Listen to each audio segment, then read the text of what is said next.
Boa noite a todos. Desculpe a falha, mais uma vez, a nossa tecnologia aqui não está funcionando. É uma pena que seria importante a exposição dos slides, né? Porque aparecem as obras bibliográficas e, como é um tema didático, seria importante acompanhar ali pelo Data Show. Mas o tema que nós vamos conversar essa noite se chama Influências Espirituais, do Pensamento à Vida. É o título do material. Todos nós sabemos que nunca estamos sós. Nós nunca estamos sozinhos. Os nossos pensamentos, eles definem as nossas companhias. E esta temática é uma temática um tanto importante, especialmente para nós, seguidores da doutrina espírita, porque toda vez que nós falamos em influências espirituais, vem à nossa mente aquela ideia de uma influência negativa, aquele medo que nós temos de estarmos sendo obsidiados por espíritos imperfeitos. Mas a nossa ideia hoje de trazer aqui a desmistificação desse tema, porque não tem nada a ver com isso. Nós vamos ver então aqui hoje o que é influência espiritual, como elas ocorrem, quais os tipos de influência, como identificar uma influência espiritual, como entrar em sintonia com os nossos benfeitores espirituais, com os nossos espíritos protetores, e como sair da sintonia quando nós percebemos uma influência negativa. Começando pelo começo, influência espiritual o que é? Influência espiritual é uma influência mental que ocorre de uma pessoa para outra pessoa, estando ela encarnada ou não, através do pensamento. Então essa influência, ela pode se dar entre nós, porque é uma influência mental, pode se dar entre os desencarnados, pode se dar de desencarnado para nós e, ao contrário, de nós para o desencarnado, através do pensamento. Conforme nos diz Raul Teixeira, o pensamento é a força mais poderosa que existe. E como isso ocorre? Isto ocorre, conforme nos diz Allan Kardec, pelo pensamento e pela vontade. Então, quando alguém tem a vontade de transmitir ideias, de dar ideias para outra pessoa, vai ocorrer uma influência mental e, por conseguinte, espiritual, porque todos nós somos espíritos. Na nossa definição, nós frisamos de pessoa para pessoa, porque todos nós somos pessoas. Mas vocês diriam, não seria de espírito para espírito? Também. No entanto, todos nós somos espíritos, que estamos encarnados agora. Mas quando desencarnamos, também não deixamos de ser pessoas. Para fazer essa equiparação, para desmistificar um pouco o assunto, que nós trouxemos uma definição, uma influência mental de uma pessoa para outra pessoa. E como se dá, por onde se dá? Pelo pensamento, porque o nosso pensamento, quando nós estamos pensando, nós estamos transmitindo ondas eletromagnéticas. São elétricas porque elas movimentam os átomos e moléculas que constituem aquilo que nós pensamos, as nossas ondas cerebrais.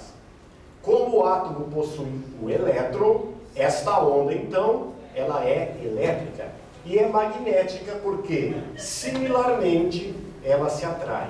É como nós ligássemos aqui um rádio e sintonizássemos numa determinada frequência, nós iríamos captar o som daquela estação de rádio ou de televisão. O mesmo ocorre com o pensamento.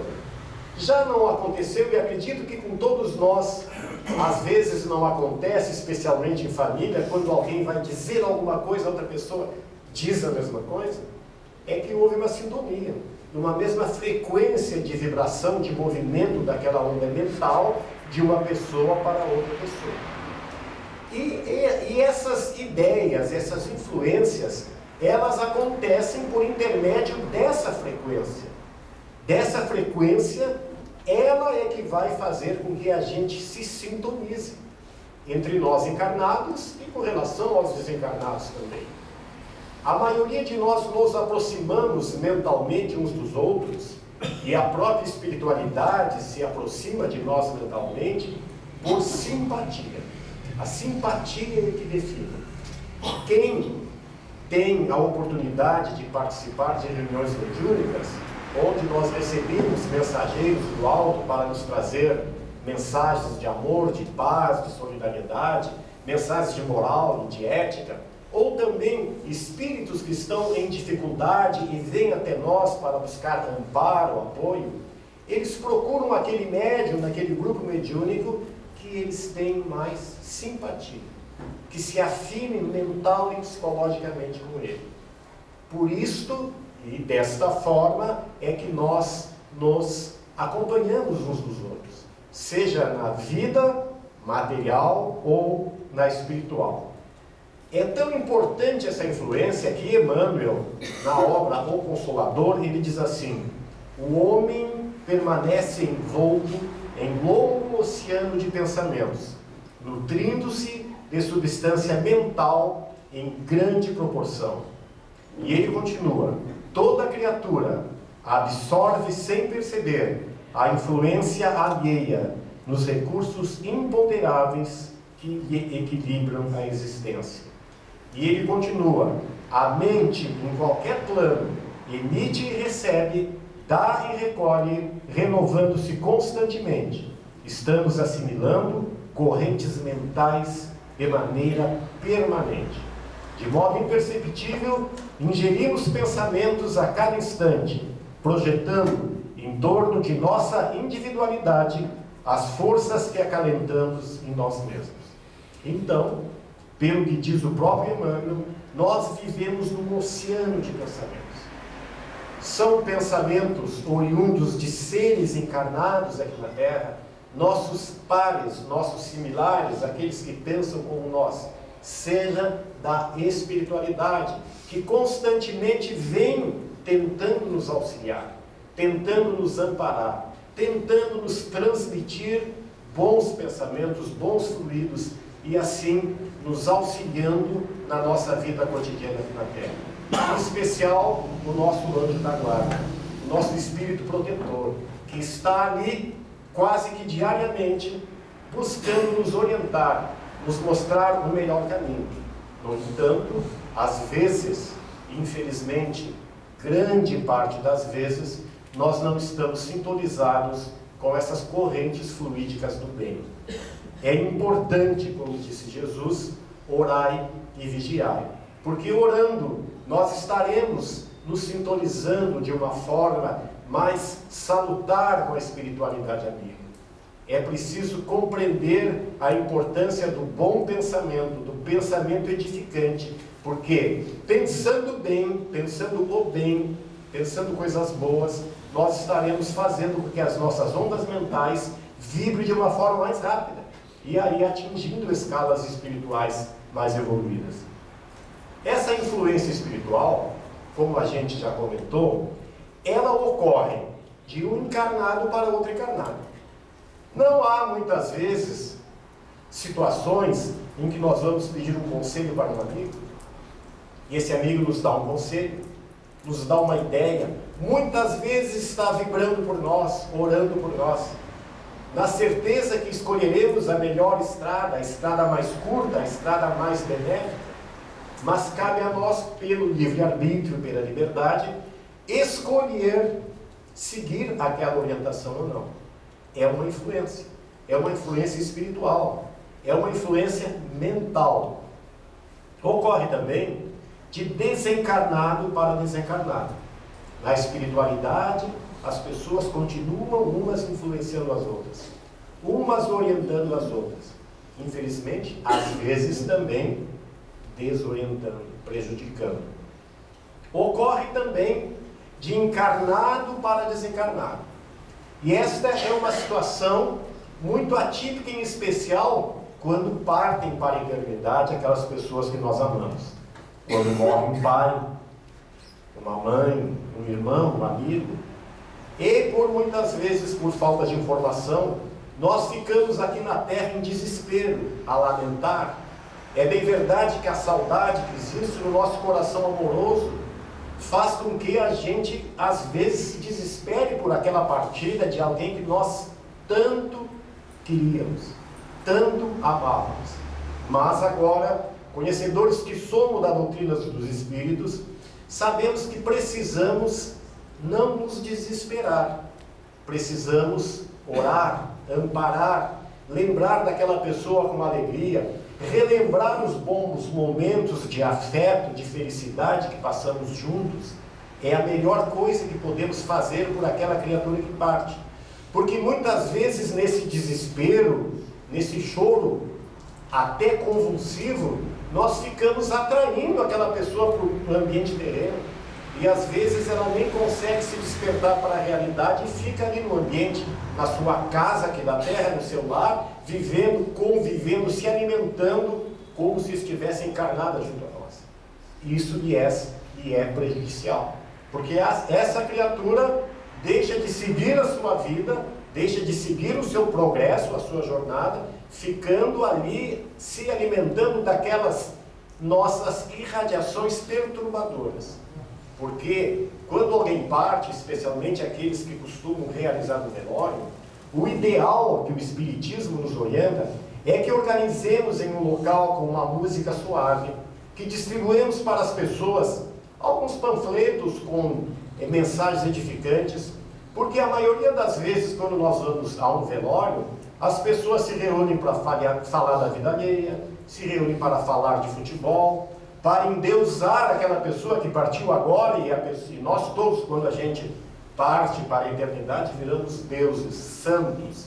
E isto sabemos que nada ocorre, porque nós continuamos sendo as mesmas pessoas, com os mesmos defeitos e com as mesmas qualidades.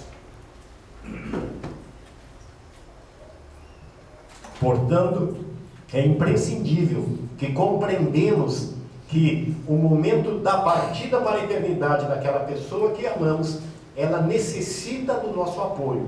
Imagine que nós, que vamos, por exemplo, veio a falecer a nossa mãe, nós entramos em desespero por uma pessoa que partiu, que nós nos separamos momentaneamente.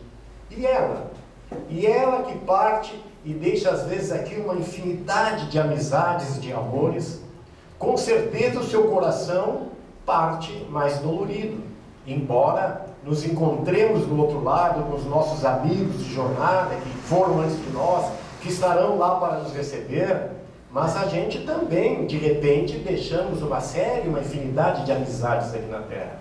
Por isso, essa pessoa, é muito comum a gente dizer, morreu alguém, coitado daquele que ficou, o seu marido, partiu a sua esposa, e agora o que será dele, e assim, aquela nossa conversa, lamentamos aquele que ficou. Mas é preciso apoiar moralmente, espiritualmente, edificando a pessoa que partiu para o outro lado. Porque ela repentinamente, ela deixa as suas amizades, os seus momentos costumeiros aqui na Terra. E aí, ela precisa de apoio para se adaptar na espiritualidade. E ainda encontramos a influência espiritual que ocorre do desencarnado para encarnado, dos espíritos para nós. E é aí que nós temos medo. Medo porque nós não temos convicção das nossas atitudes éticas e morais. E, portanto, nós nos cercamos com pessoas que pensam, com espíritos que pensam como nós. E aí, como nós nos cercamos aqui na Terra de uma série de amizades, nós nos cercamos na espiritualidade também com essa série de amizades, de pessoas que são iguais a nós. Essa influência espiritual, ela se dá por intermédio de uma glândula que se chama glândula pineal, que fica no centro do nosso cérebro. Ela é que faz a tradução daquela ideia mental para o corpo espiritual e, por conseguinte, para o corpo físico. É uma pena que a imagem aí está piscando, não dá para a gente observar bem como funciona isso aí. Então, lá no centro coronário, que está no nosso cérebro, lá está a glândula pineal. Aquela glândula, quando nós estamos vibrando, estamos, como a gente diz, concentrados em ideias positivas, ela brilha. E os espíritos dizem que ela se expande e que ela tem muito mais funções do que até hoje a ciência terrestre conseguiu descobrir. Isso nos diz André Luiz, aí tem até umas imagens da glândula pineal, em Missionário da Luz.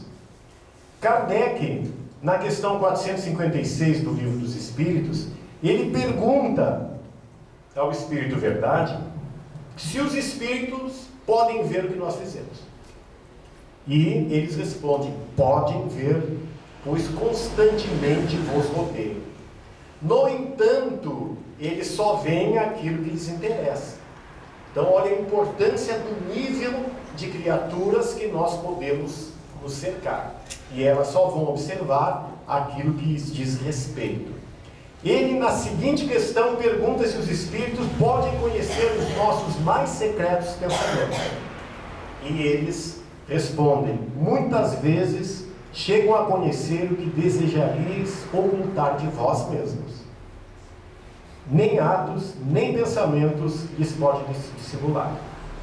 Olha, se a gente não consegue esconder nem do estômago aquilo que a gente pensa, imagine da espiritualidade. Quando nós estamos tensos, nervosos, preocupados, o estômago é o primeiro órgão a refletir a nossa ideia mental. A espiritualidade, por conseguinte, como vibra bem mais alto, sabe de tudo. E na seguinte, na 459, ele pergunta se os espíritos influem em nossos pensamentos e atos. E a resposta: muito mais do que imaginais. Chegando a tal ponto que de ordinário são eles que nos comandam, que nos dirigem. Olha o detalhe da importância dessa questão aí. E com base nessas questões, Kardec, na Revista Espírita, ele vai adiante e diz que essa influência espiritual, ela se dá de duas formas: uma salutar e uma perniciosa. E que não é preciso ser médium para receber essa influência. Se a gente não for, eles encontram 1001 maneiras de chegar a nós. Todos nos achamos expostos a ela, acreditem ou não. E olha que isso aí foi no século XIX, quando Kardec estava codificando a doutrina, e nós sabemos, por intermédio das informações, que as pesquisas realizadas por Kardec foram pesquisas de caráter científico. Foram muito bem catalogadas essas informações e experimentadas para que ele pudesse formular suas teses que nós conhecemos hoje. E ainda Kardec diz assim, ó, que 3/4 partes, imaginem nós dividindo as nossas ações em 4 partes. 3 delas, das nossas ações negativas, são por influências espirituais. Então, é um grau muito grande de informação espiritual que chega a nós. Conforme Kardec, então nós temos aí os tipos de influência espiritual, que são 2, uma salutar e uma perniciosa. Tanto uma como a outra, ela pode ser oculta ou ostensiva, rápida, passageira ou duradoura. As manifestações ostensivas eram muito comuns no século XIX, quando estava se despertando para o mundo a doutrina espírita. E aí essas manifestações em diversas partes do mundo vinham acontecendo de forma muito ostensiva, continuaram no século XX também, mas nos dias de hoje, que a humanidade já tem conhecimento do mundo dos espíritos, elas são de uma forma mais intuitiva, muito intuitiva. Bom, vamos estudar primeiro a salutar, né? Como nós podemos observar as manifestações salutares? Como elas ocorrem? Por mensagens psicofônicas que nós recebemos nas casas espíritas de fundo intuitivo. É uma modalidade. Mensagens psicografadas, instrutivas ou consoladoras. E acredito que todos os senhores conheçam através das obras mediúnicas que nós temos na magnífica biblioteca espírita. Não precisamos ir longe. Quem acompanha ou já leu a coleção de André Luiz, não precisamos ir mais longe. Embora a biblioteca seja imensa, mas a coleção de André Luiz é uma coleção científica e já naquela época narrava fatos e descobertas de glândulas do próprio corpo físico que hoje a ciência recém está chegando. Intuições que recebem artistas, cientistas, acadêmicos, mestres e doutores. É comum nós vermos na própria imprensa quando um artista ele é entrevistado e ele fez sucesso com uma determinada música e lhe é perguntado como que ele utiliza para compor, para fazer a letra, a música, e ele diz: olha, eu recebo aquela intuição, vem aquelas primeiras palavras e eu sigo escrevendo, ou formando, anotando as notas musicais e continuo. É uma influência espiritual intuitiva, produtiva, positiva, salutar. A dedicação de pesquisadores que vêm à Terra com a missão de trazer para nós descobertas científicas, às vezes ficam a vida inteira para descobrir a cura para uma doença, um vírus que se abateu na humanidade, e eles toda a vida ali trabalhando, recebendo orientação espiritual, chegam ao final descobrindo uma vacina que cura milhares e milhares de vidas. Orientações que nós recebemos nas reuniões mediúnicas, intuição em palestras e em doutrinas de cunho moral. É muito importante entender que a espiritualidade, quando nós chegamos na casa espírita, ela já está ali. E ela continua aqui colhendo as ideias mentais do psiquismo que nós desdobramos para a espiritualidade. Com base nessas informações, elas também nos orientam intuitivamente com relação ao foco de determinado assunto. Às vezes nós pegamos um assunto como esse e apresentamos em 1, 2, 3, 4, 5, 6 casas espíritas, e cada uma o assunto é orientado para determinado aspecto, porque a própria espiritualidade nos intui, colhendo das necessidades dos presentes aquilo que eles mais necessitam conhecer. Intuição que nós recebemos nas nossas ações diárias. Quantas vezes nós estamos ao ponto de explodir? Estamos num momento perigoso, que é aquele quando a raiva e o ódio nos estremece, e muitas vezes parece que vem assim, nos joga um balde de gelo, e a gente muda o foco e acaba se acalmando. No trânsito, às vezes alguém nos corta a frente e a gente já está louco para mandar o cara naquele lugar, e aí vem algo de repente que nos dá uma luz, nos traz uma serenidade, e a gente consegue de fato seguir o nosso caminho sem aquela grande, às vezes grande tormento que às vezes se tornam funestos. Então, relembrando aqui mais uma vez a importância da oração. Orar não tem lugar. Orar não tem jeito, não tem forma. Pode ser de pé, sentado, com chapéu, sem chapéu, com roupa, sem roupa, braço cruzado, não cruzado. Seja onde for, não tem horário, não precisa só ser à noite, a hora que a gente dorme ou que a gente levanta. Tem muito mais horas que há necessidade da oração para nos acalentar, para nos equilibrar, para nos sintonizar com a espiritualidade amiga. Não que a oração vá resolver os nossos problemas em absoluto, mas ela recarrega as nossas baterias, nos equilibra, nos sintoniza, olha, sintonia espiritual, nos sintoniza com a espiritualidade amiga, com os nossos mentores que estão ali constantemente querendo nos ajudar. Ouvir uma boa música, ler coisas boas. Eu, por exemplo, o meu lugar predileto de orar é no banheiro. É onde eu mais gosto de orar, porque é aquele momento assim que eu estou no banho, estou no banheiro, a gente nessas horas começa a pensar bobagem, não tem o que pensar. É ali que às vezes eu planejo as doutrinas que a gente vai fazer na casa, começo a pensar, peço auxílio da espiritualidade, procuro orar em favor das pessoas que eu gosto e que não gosto, procuro produzir boas energias. E esses momentos que a gente chama de vale, é muito importante a reflexão, a oração. Podemos fazer pequenas orações durante o dia, seja no trânsito, seja no trabalho, quando estamos indo para casa, voltando do trabalho, não importa como, quando e onde e que posição estiver. Por quê? Porque a oração é uma produção mental, única e exclusivamente mental. É a vibração de pensamentos que nós dirigimos para a espiritualidade. Se o boné estiver ali, não tem importância se a vibração vai passar igual. Não importa o jeito que a gente estiver sentado, se estiver deitado, se estiver no carro, não importa. Porque o que importa é aquilo que a gente pensa. É a nossa vontade que impele esses raios vibratórios, esses pensamentos produtivos de luz. E, encerrando a parte salutar das transmissões energéticas espirituais positivas, está o nosso equilíbrio moral. Dependendo do equilíbrio moral, é que nós vamos arrumar as nossas companhias. Aquele que está desequilibrado, ele vai se chegar aos desequilibrados.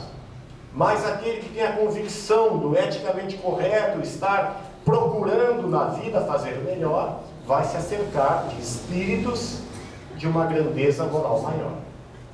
Mas não pensem com isso que a gente não está suscetível a erros e falhas. Estamos. Nós erramos muito e vamos continuar ainda errando. Mas o que caracteriza o cristão, espírita em especial, é que nós temos a vontade de vencer, a vontade de nos reconstruir, porque a vontade divina está constantemente nos dando esta oportunidade de nos melhorarmos. Portanto, o que nos caracteriza é que nós queremos nos renovar, é a nossa reforma íntima, que estamos aqui todas as vezes para aprender, ler, pesquisar, para entender o porquê da vida e porquê nós precisamos nos melhorar. Isso é que nos caracteriza. E este equilíbrio moral é o fator preponderante das nossas influências espirituais salutares. Mas também tem aquela perniciosa, né? E quando nós falamos na perniciosa, vem, em primeiro lugar, a obsessão. Quando nós estamos sob uma influência negativa de alguém ou de um espírito. E aí a definição de obsessão, que vem do latim obsidere, diz que é o ato de cercar ou rodear alguém, algo ou alguém, de maneira insistente. As meninas que estão aqui devem ter algumas, ou sei lá se a maioria, ter passado pela vida, quando tem aquele cara chato, né, que começa na volta a rodear, a querer, a insistir, e a menina diz não, e ele continua insistindo, chega a se formar uma perturbação. A pessoa começa na volta a insistir com aquele assunto, de querer namorar, por exemplo, e a pessoa não quer, aquilo ali é um rodeio, não é? Pernicioso. Assim que se dá a obsessão. Aquele ser desregrado começa a nos rodear até o ponto que a gente cede. Mas essas influências espirituais, elas são de caráter doentio. E Kardec, lá no livro dos médiuns, diz que a obsessão é a ação persistente de um espírito encarnado ou desencarnado, é a ação que ele exerce sobre outra pessoa. E Joana de Ângeles nos diz que a obsessão é uma disfunção mental, de fundo moral, espiritual e orgânico. É bem complexo. As imperfeições da alma são as portas da obsessão. Então são as imperfeições que nós trouxemos de outras jornadas, e aí vem alguém lá no passado que a gente prejudicou, ela vem atrás de nós para nos cobrar. Observe que nós é que atraímos esses espíritos. Eles vêm atrás de nós porque nós estamos lhes atraindo. Essas influências são totalmente por afinidade, conforme diz Kardec na Gênesis.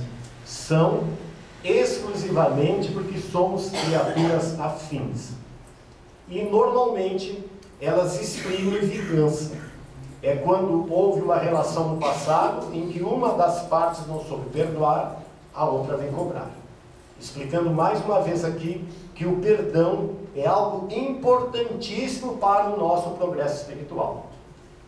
Lembrando que perdoar não é esquecer. Perdoar é não revidar a outra pessoa, é não devolver na mesma moeda, é a lei de Talião. Não faça novamente ao outro aquilo que ele lhe fez. Se nós chegarmos a esse entendimento, nós já estamos perdoando. Esquecer, quanta coisa a gente quer esquecer do passado e não consegue. Quanta coisa a gente quer lembrar do passado e não consegue. Mas, não devolvendo a outra pessoa na mesma moeda, nós já estamos nos desvencilhando desse caminho bilateral que é um processo obsessivo. Esse nosso passado é que nos predispõe à obsessão. E os sintomas da obsessão? Esses sintomas da obsessão, nós observamos quando nós estamos ligados às ideias de vingança, de orgulho, de maldade, raiva, ódio, revolta. Com isso, nós anulamos a fabricação de serotonina, que é, no organismo físico, o hormônio que nos gera bem-estar. Quando nós estamos com essas revoltas, é importante lembrar de Cristo novamente, orar, vigiar, para que possamos sair dessas faixas.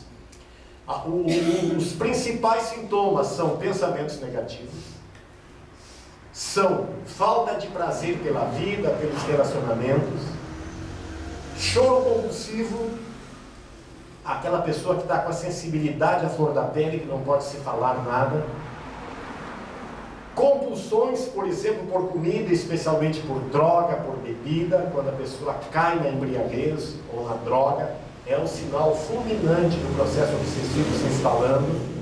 Dificuldades e brigas no trabalho, em casa, enxaquecas, dores de estômago, náuseas, agressividade, tudo são sintomas que podem ser um processo obsessivo se instalando. Quando começamos a nos fazer de vítima, e a depressão. Quando a gente está em depressão, procure com urgência um médico, procure um psicólogo, um psiquiatra. Vamos nos tratar, porque aí abre-se de imediato as portas para esta influência negativa, que se chama obsessão. E Ramatiz, ele nos diz que a maioria desses processos chegam até nós, porque nós ainda somos seres humanos que carregamos mais aquela nuvem negra ainda em cima do que luzes. Com isto, é uma naturalidade da vida nossa. Estamos ainda num mundo de provas, de expiações. Estamos nos transportando para um mundo melhor, com certeza. Mas, arraigados ao passado, nós ainda combalimos, às vezes, nas mãos, muitas vezes, desses espíritos obsessores, por essa carga negativa que a gente traz. Então, nos desequilibramos, e aí vem as drogas, o álcool, o sexo em demasia, ideias negativas, brigas, ódio, ciúme, paixão alucinante, e isto é a porta para a influência perniciosa tomar conta de nós. Esse processo obsessivo hoje já é considerado doença pela Organização Mundial da Saúde, que em 1988 incluiu o bem-estar espiritual na definição de saúde, juntamente com os aspectos físico, mental e social. E a CID-10, item F44.3, já é considerado o processo de obsessão como doença. O professor Andrei Moreira, ele diz assim, que o obsessor não é invasor. O obsessor, ele não invade a nossa vida, é nós que o convidamos. Ele é um convidado nosso, porque ele só se chega a nós se nós o atraímos com as nossas ações, em primeiro lugar, com os nossos pensamentos, em segundo lugar, com as nossas atitudes morais. É que regra, as atitudes morais é o que regra as nossas companhias. E assim, se nós estamos por um processo obsessivo, é que nós convidamos aquele companheiro a participar da nossa vida. Os tipos de obsessão são a obsessão simples, quando está se começando esse processo, a fascinação que na maioria dos médiuns estão sujeitos quando começam a receber mensagens mediúnicas de Chico Xavier, Bezerra de Menezes, Allan Kardec, assinando assim por diante, começam a se deslumbrar, se fascinar e começam a receber uma influência perniciosa da espiritualidade. E a subjugação, que é um processo mais complexo. Aí a gente já está dominado, realmente dominado pelo espírito obsessor. A identificação desses processos, segundo nos diz Divaldo Franco, nos diz Manuel Filomeno de Miranda por Divaldo Franco, é muito complexa. É preciso que os orientadores da casa espírita tenham muito cuidado. A primeira orientação, quando há a possibilidade, a suspeita de um processo obsessivo, é encaminhar para a medicina da Terra, para a nossa medicina aqui, e acompanhar com o tratamento do passe, com o tratamento da alma fluidificada, com o tratamento das palestras nas casas espíritas. Então, precisamos ser muito cautelosos nesses casos. E para encerrar, como que a gente sai do processo obsessivo e como a gente entra em sintonia com a espiritualidade maior? Segundo nos diz Sueli Caldas Schubert em sua obra Obsessão e Desobsessão.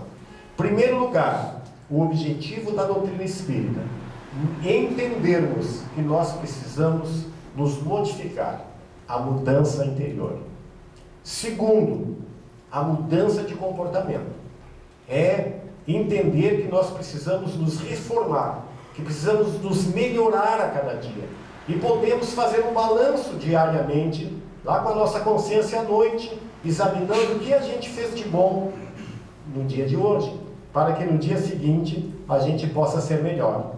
O comparecimento às casas espíritas, o passe, a água fluidificada, o evangelho no lar. E esse evangelho no lar é uma das coisas mais fundamentais para que a gente possa blindar o nosso lar da influência perniciosa dessas entidades. Marcar um dia com o lugar certo, colocar uma água para ser frutificada, ler alguma página do Evangelho, ou alguma obra edificante, fazer uma oração, convide a sua família. Se você é sozinho, faça sozinho. E se nós tivermos outros meios religiosos, outras pessoas de outras religiões na nossa família, convidemos igualmente. E se quiserem utilizar obras das outras religiões, a Bíblia, outras coisas, que utilizem. Dê a oportunidade para que todos se reúnem em casa com uma boa ideia. A prece, já comentamos bastante, o pensamento positivo, o estudo sistematizado com o objetivo de nos melhorarmos, uma boa leitura de obras edificantes, uma boa música. Olha a importância da música. A música, já por experiência científica aqui na Terra, foi colocado diante de uma jarra de água, música rock pauleira, música pesada. E depois foram fotografadas as suas moléculas. São terríveis. Vocês podem procurar isso na internet que vão encontrar. Depois colocaram uma jarra de água diante de uma música clássica. São espetaculares as fotos das moléculas. Então a música tem um poder incrível. A caridade. Não precisamos dizer que a caridade é o princípio fundamental da doutrina. Kardec disse que fora da caridade não existe salvação. Então a forma de nos equilibrarmos, de nos melhorarmos através da caridade é um passo significativo. O trabalho no bem, em favor dos nossos semelhantes, o trabalho digno, o trabalho, seja o que for, o trabalho é que dignifica a pessoa humana. Perdoar sempre, sem comentários, e amar incondicionalmente, que é a principal razão da nossa vida. Nós viemos aqui para aprender a amar, não importando o tipo de amor, que amemos sempre, pois dessa forma nós estaremos nos sintonizando com as entidades benfazejas, estaremos vibrando, estaremos trazendo companhias amorosas para nós, seres elevados, seres de luz. Amar é o nosso principal objetivo, e que todos aprendemos a amar, porque assim nós poderemos continuar aqui na Terra, iluminando, auxiliando na iluminação de todas as pessoas que participam das nossas vidas. Obrigado, boa noite a todos, e tenham um excelente final de semana.